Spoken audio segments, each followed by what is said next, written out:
Hi സുഹൃത്തുക്കളെ, നമസ്കാരം. എല്ലാവർക്കും പുതിയൊരു വീഡിയോയിലേക്ക് സ്വാഗതം. ഇന്നത്തെ നമ്മുടെ വീഡിയോ ബിരിയാണിയാണ്, ഉസ്മാനി ബിരിയാണി. അപ്പോൾ എന്താണ് ഉസ്മാനി ബിരിയാണി, എങ്ങനെയാണ് ഉസ്മാനി ബിരിയാണി തയ്യാറാക്കിയെടുത്തത് എന്ന് നമുക്ക് നോക്കാം. വളരെ എളുപ്പമാണ്, എല്ലാവരും ഇത് ട്രൈ ചെയ്യണം. ബസ്മതി റൈസിലാണ് ഈ ബിരിയാണിയും തയ്യാറാക്കിയിട്ടുള്ളത്. ബിരിയാണിക്ക് തയ്യാറാക്കിയെടുക്കുന്നത് പോലെ തന്നെ ബസ്മതി റൈസ് ബോയിൽ ചെയ്ത് മാറ്റി വെക്കണം.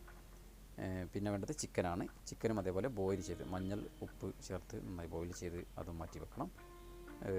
ചില്ലി ഫ്രൈ തയ്യാറാക്കാൻ വേണ്ടി ഞാനൊരു വീഡിയോ അപ്ലോഡ് ചെയ്തിരുന്നു.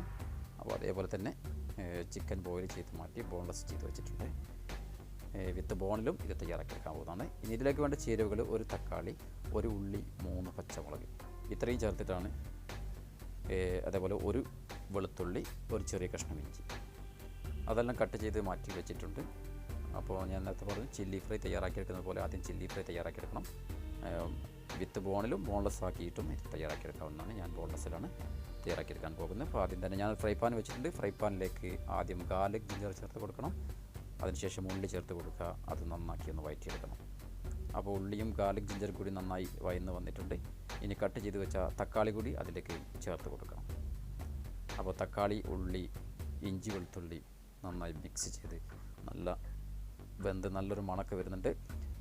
അപ്പോൾ ഇനി ഇതിലേക്ക് ബോൺലെസ് ചെയ്ത് വെച്ച ചിക്കൻ കൂടി ആഡ് ചെയ്ത് കൊടുക്കണം. അപ്പോൾ ചിക്കൻ കൂടി ഇതിലേക്ക് ആഡ് ചെയ്തിട്ടുണ്ട്. ഇനി നമുക്കിതിൽ മസാലകളാണ് വേണ്ടത്.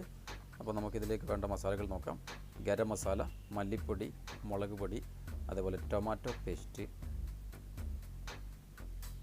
ഇത്രയാണ് ഞാനിതിൽ ചേർത്തിട്ടുള്ളത്. നമുക്ക് ഓരോരുത്തരുടെ ടേസ്റ്റിനനുസരിച്ചിട്ട് ഇതിൽ മസാലകൾ ചേർക്കാവുന്നതാണ്.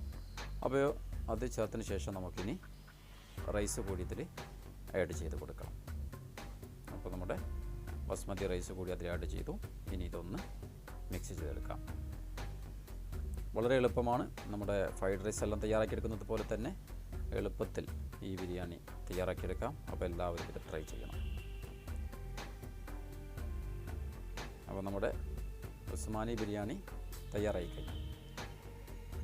അപ്പോൾ ഇതിൽ സാധാരണ ബിരിയാണിക്ക് ഉള്ളി ഫ്രൈ ചെയ്തെടുക്കുന്ന പോലെ തന്നെ ഉള്ളി ഫ്രൈ ചെയ്ത് വെക്കണം. ഉള്ളി കൂടി ഇതിൽ കുറച്ച് ആഡ് ചെയ്ത് കൊടുക്കണം. നന്നാക്കി മിക്സ് ചെയ്തെടുക്കുക. ഫ്രൈഡ് റൈസിൻ്റെ പോലെ തന്നെ ഒന്ന് നന്നായി മിക്സ് ചെയ്തെടുക്കണം.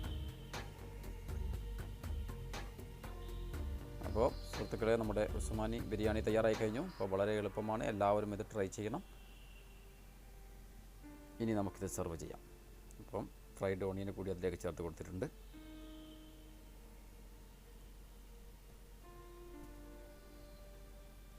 അപ്പം ബിരിയാണി തയ്യാറായി കഴിഞ്ഞു. ഇനി നമുക്ക് സെർവ് ചെയ്യാം.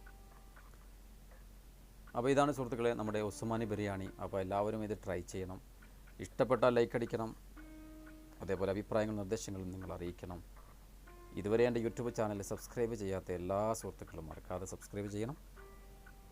അതേപോലെ തന്നെ അതിൻ്റെ അടുത്തുള്ള ബെല്ലൈക്കൻ കൂടി എനാബിൾ ചെയ്താൽ ഞങ്ങൾ അയക്കുന്ന പുതിയ പുതിയ വീഡിയോകൾ നിങ്ങൾക്ക് നോട്ടിഫിക്കേഷനായിട്ട് ലഭിക്കുന്നതാണ്. അപ്പോൾ എല്ലാവരും ഇത് ട്രൈ ചെയ്യണം. പുതിയൊരു വീഡിയോ ആയിട്ട് വീണ്ടും നമുക്ക് കാണാം. അതുവരെ എല്ലാ സുഹൃത്തുക്കൾക്കും ഗുഡ് ബൈ. അസ്സലാമു അലൈക്കും.